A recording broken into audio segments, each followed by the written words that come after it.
Libros de yoga, segunda parte, recomendaciones. Bien, en el vídeo anterior que grabé sobre recomendaciones de libros de yoga, me olvidé de uno muy importante, quizá del más importante de todos. Entonces por eso hago ese segundo vídeo. Claro, yo pensé, voy a hacer un vídeo sobre libros de yoga. Fui a mi biblioteca y en los lomos, pues mirando, yoga. Todo lo que ponía yoga lo saqué. Y me dejé el Bhagavad Gita, uno de los libros más importantes de yoga.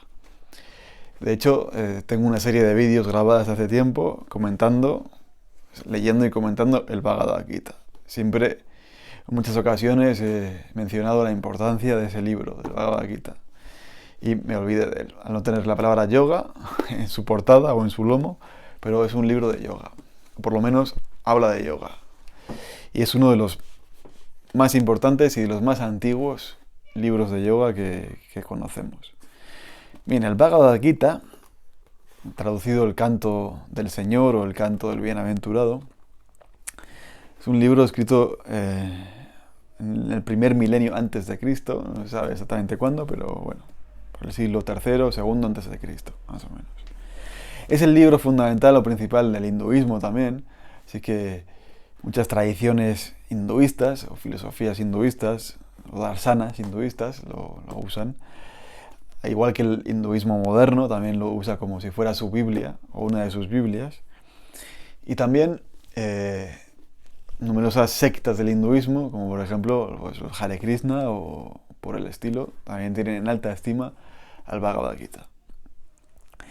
Bien, como en todos los libros religiosos o clásicos hay numerosas traducciones del Bhagavad Gita.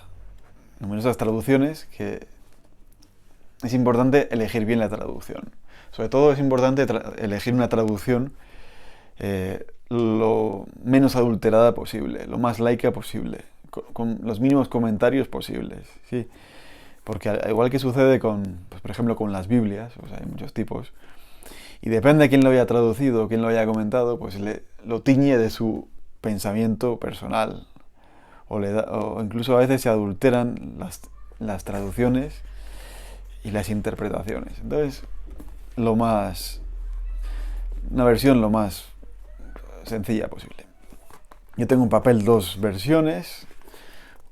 Una es de la editorial Penguin Clásicos, una versión de Juan Mascaró. Juan Mascaró fue un traductor y un entendido bastante importante de este tipo de literaturas orientales. Tengo otra pequeñita de la editorial Aguilar. Esta, la verdad que no sé ni quién es el traductor, pero... No, sí, mira, traducción José Barrio Gutiérrez.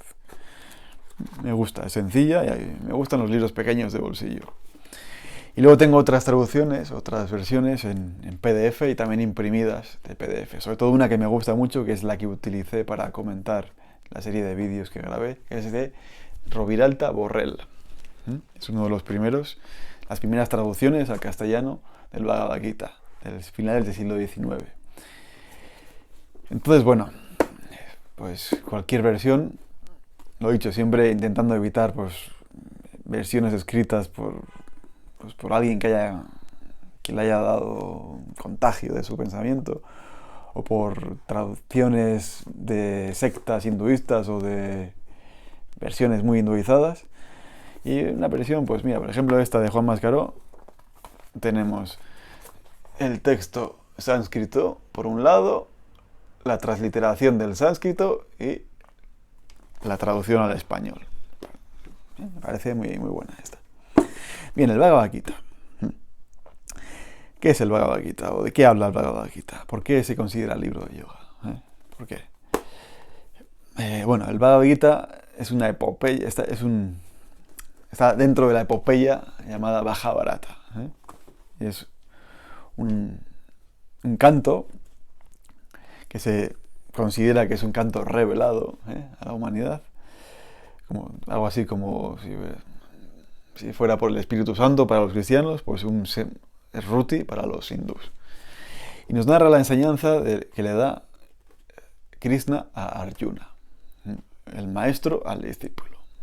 Ese es el contenido, el contexto del libro.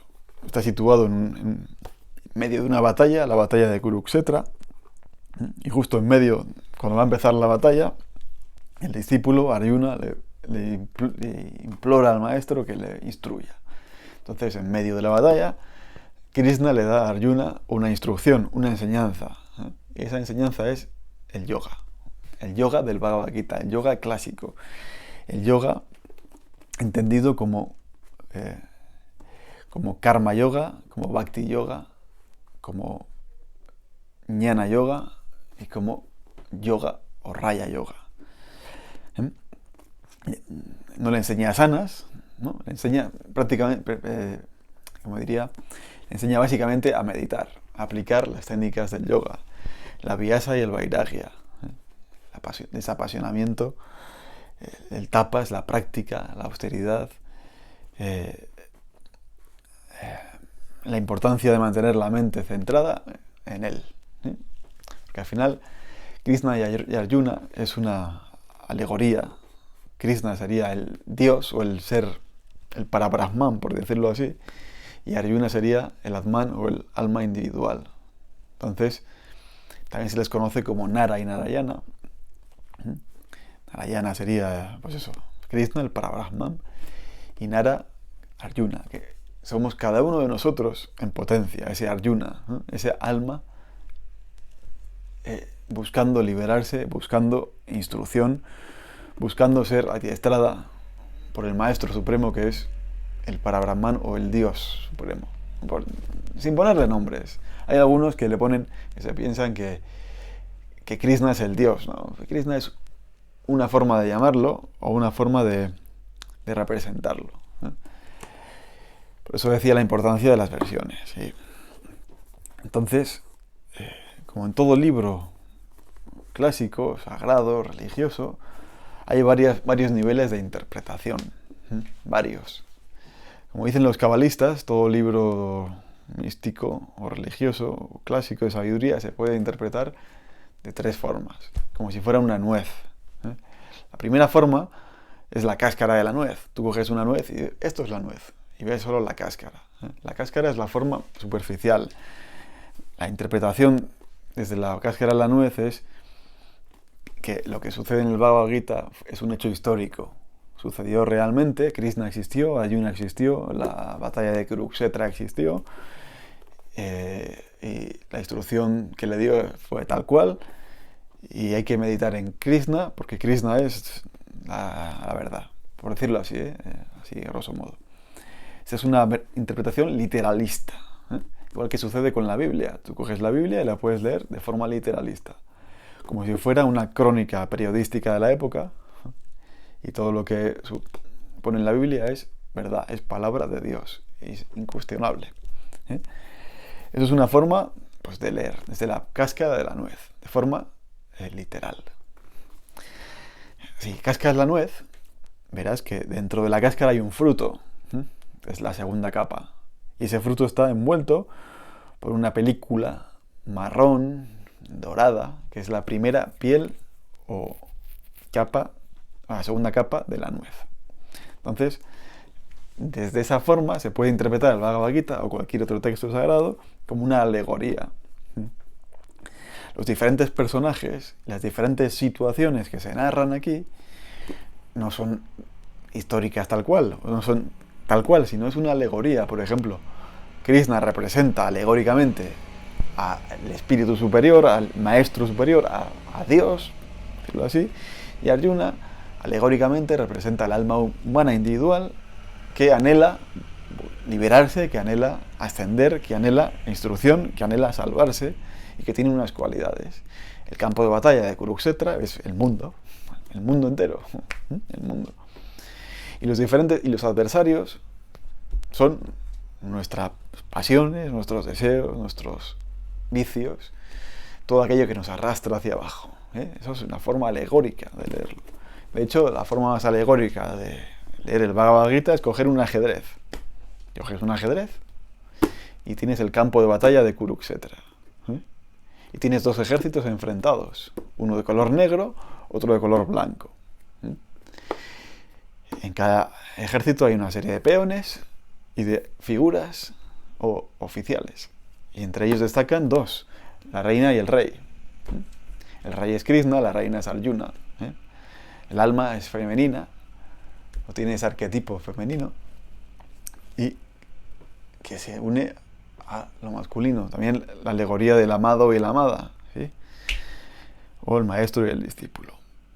Y en esa batalla, entre negros y blancos, que no es otra cosa que la sempiterna guerra entre el bien y el mal, se da una instrucción, que es el yoga, que le enseña Krishna a Arjuna.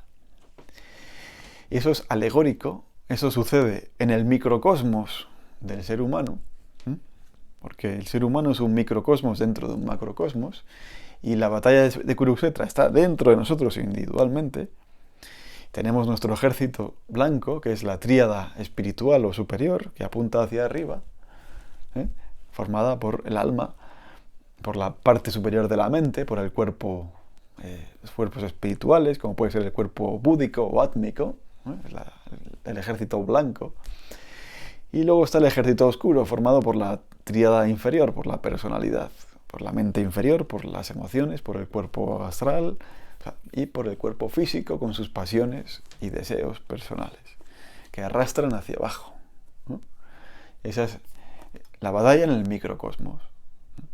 Entonces el alma, que es esa vocecita que está por ahí dormida, tiene que tomar las riendas, apoyada por el maestro, que es el espíritu o Dios o el rey, y tratar de ganar esa batalla. Y a la vez, en el macrocosmos, también se refleja esta batalla en el mundo. En el mundo, en el planeta Tierra, y la humanidad como protagonista.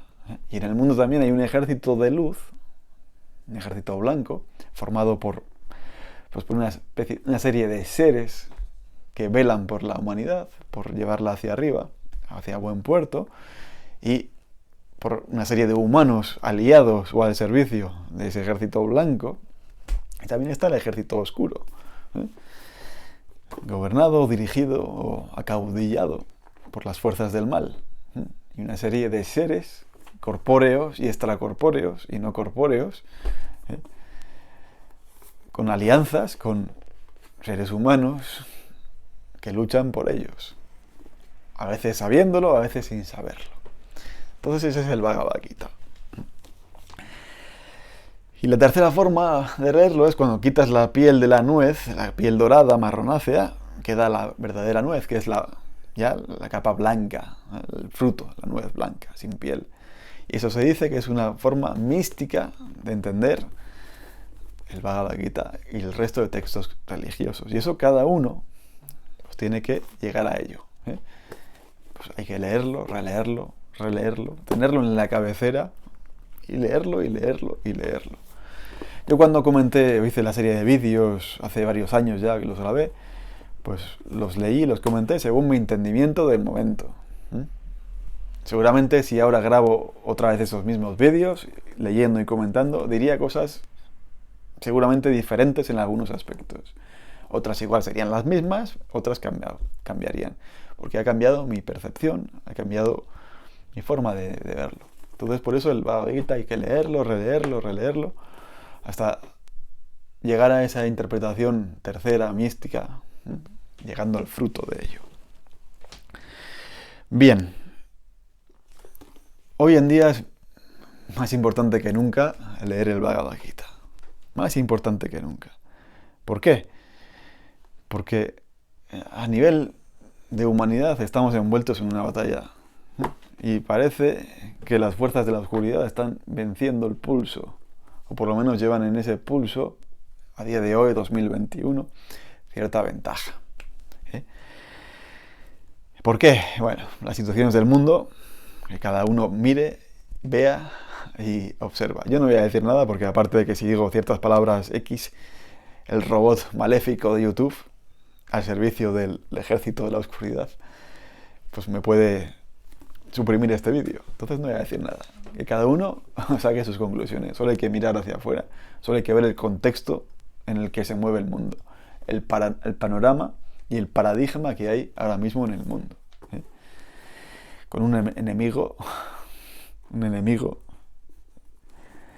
un enemigo disfrazado de cordero, un enemigo disfrazado de blanco, un enemigo disfrazado de bueno. Las fuerzas de la oscuridad siempre se camuflan, se disfrazan. Y no es tan sencillo como el ajedrez.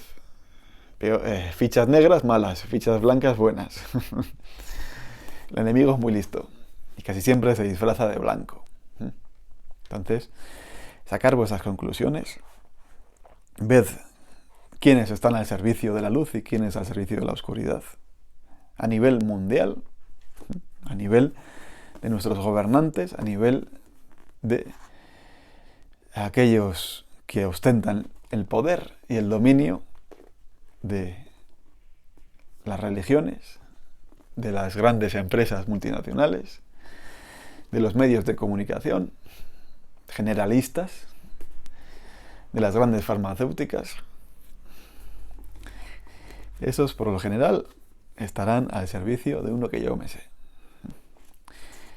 Bien, el Bhagavad Gita da un mensaje importante al final de todo. No recuerdo bien, voy a hablar de memoria, que dice Krishna Arjuna, uno de los más bellos pasajes de esta obra. Dice, siempre que el mal gobierne y triunfe en el mundo, en todas las épocas oscuras en las que el mal prevalezca, yo me encarnaré sobre uno de mis avatares y no dejaré sola a la humanidad.